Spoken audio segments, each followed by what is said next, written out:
ನಮಸ್ಕಾರ ಎಲ್ರಿಗೂ. ಇದು ನನ್ನ ಮೊದಲನೇ ಯೂಟ್ಯೂಬ್ ವಿಡಿಯೋ. ಇವತ್ತಿನ ಟಾಪಿಕ್ ಲ್ಯಾಪ್ಟಾಪ್. ಇವತ್ತು ಮೊದಲನೇ ವಿಡಿಯೋ, ಅದರಿಂದ ಲ್ಯಾಪ್ಟಾಪ್ ಆನ್ ಮಾಡೋದು ಆಫ್ ಮಾಡೋದು ಮಾತ್ರ ತಿಳ್ಕೊಳ್ಳೋಣ.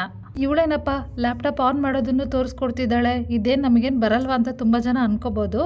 ಬಟ್ ನಾನು ರೀಸೆಂಟಾಗಿ ಸ್ವಲ್ಪ ದಿವಸದಿಂದ ನೋಡಿದ್ದೀನಿ, ತುಂಬ ಜನಕ್ಕೆ ಲ್ಯಾಪ್ಟಾಪ್ ಬಗ್ಗೆ ಆನ್ ಮಾಡೋದು ಹೇಗೆ ಅನ್ನೋದು ಗೊತ್ತಿಲ್ಲ. ಅದಕ್ಕೋಸ್ಕರನೇ ನನ್ನ ಚಾನಲಲ್ಲಿ ನಾನು ಮೊದಲನೆಯಿಂದ ಆನಿಂದನೇ ತೋರಿಸ್ಕೊಡ್ಬೇಕು ಅಂತ ನಾನು ಪ್ಲ್ಯಾನ್ ಮಾಡಿರೋದು. ಮೊದಲು ಲ್ಯಾಪ್ಟಾಪ್ ಲಿಡ್ಡನ್ನು ಓಪನ್ ಮಾಡಬೇಕು. ಪೂರ್ತಿ ಓಪನ್ ಮಾಡಿದ ಮೇಲೆ ಇಲ್ಲಿ ಪವರ್ ಬಟನ್ ಇರುತ್ತೆ.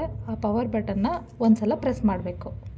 ಇದೇ ನೋಡಿ ಪವರ್ ಬಟನ್ನ ಒಮ್ಮೆ ಈ ಥರ ಪ್ರೆಸ್ ಮಾಡಬೇಕು. ಆವಾಗ ಈ ಥರ ಸ್ಕ್ರೀನು ಓಪನ್ ಆಗುತ್ತೆ.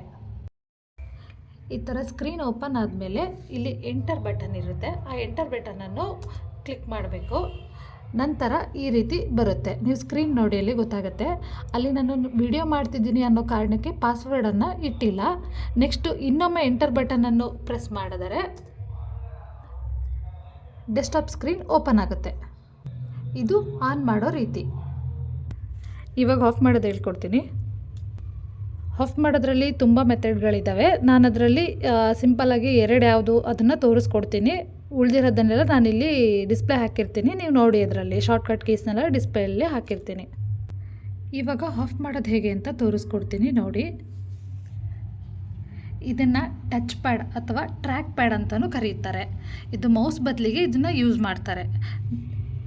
ಅಲ್ಲಿ ಯಾರೋ ಮರ ಕಾಣಿಸ್ತಿದೆ ನೋಡಿ, ಈ ರೀತಿ ಮೌಸ್ ಬದಲಿ ಇದನ್ನು ಯೂಸ್ ಮಾಡ್ತಾರೆ.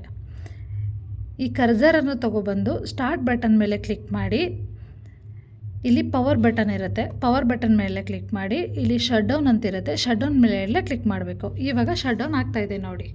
ಈ ರೀತಿ ಒಂದು ವಿಧಾನದಲ್ಲಿ ಲ್ಯಾಪ್ಟಾಪನ್ನು ಶಟ್ ಡೌನ್ ಮಾಡಬಹುದು. ಇವಾಗ ಮತ್ತೆ ಆನ್ ಮಾಡಿಕೊಂಡೆ.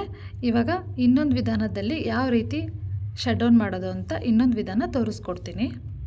ಇದು ಶಾರ್ಟ್ಕಟ್ ಮೆಥಡು. ಇವಾಗ ಇಲ್ಲಿ ಆಲ್ಟ್ ಮತ್ತು ALT ಬಟನ್ ಮತ್ತು F4 ಬಟನ್ ಇದೆ. ಇದೆರಡನ್ನೂ ಒಟ್ಟಿಗೆ ಪ್ರೆಸ್ ಮಾಡಬೇಕು. Halt F4. ಇವಾಗ ನೋಡಿ, ನಾನು ಒಟ್ಟಿಗೆ ಪ್ರೆಸ್ ಮಾಡ್ತೀನಿ. ಅಲ್ಲಿ ಸ್ಕ್ರೀನ್ ನೋಡಿ ನೀವು. ಇವಾಗ ನೋಡಿ, ಎರಡು ಒಟ್ಟಿಗೆ ಪ್ರೆಸ್ ಮಾಡಿದೆ ನಾನು. ಇವಾಗ ಇಲ್ಲಿ ಶಟ್ ಡೌನ್ ಅಂತ ಇದೆ, ನೋಡ್ಬೋದು, ನಿಮಗೆ ಕಾಣಿಸುತ್ತೆ. ಇಲ್ಲಿ ಓಕೆ ಅಂತ ಕೊಟ್ಟರೆ ಶಟ್ ಡೌನ್ ಆಗುತ್ತದೆ. ಶಟ್ ಡೌನ್ ಮಾಡಲಿಕ್ಕೆ ತುಂಬ ಶಾರ್ಟ್ಕಟ್ ಕೀಗಳಿದ್ದಾವೆ. ಕೆಲವೊಂದು ಕೀಸು ಕೆಲವೊಂದು ಲ್ಯಾಪ್ಟಾಪಲ್ಲಿ ವರ್ಕ್ ಆಗುತ್ತೆ, ಇನ್ನು ಕೆಲವೊಂದು ಲ್ಯಾಪ್ಟಾಪಲ್ಲಿ ವರ್ಕ್ ಆಗೋದಿಲ್ಲ. ನಾನು ಯಾವ್ಯಾವುದು ಶಾರ್ಟ್ಕಟ್ ಕೀಸ್ ಇದ್ದಾವೋ ಅದನ್ನೆಲ್ಲ ನಾನಿಲ್ಲಿ ಡಿಸ್ಪ್ಲೇಯಲ್ಲಿ ಹಾಕಿರ್ತೀನಿ, ನೀವು ನೋಡಿ ಅದನ್ನು ತಿಳ್ಕೊಳ್ಳಿ.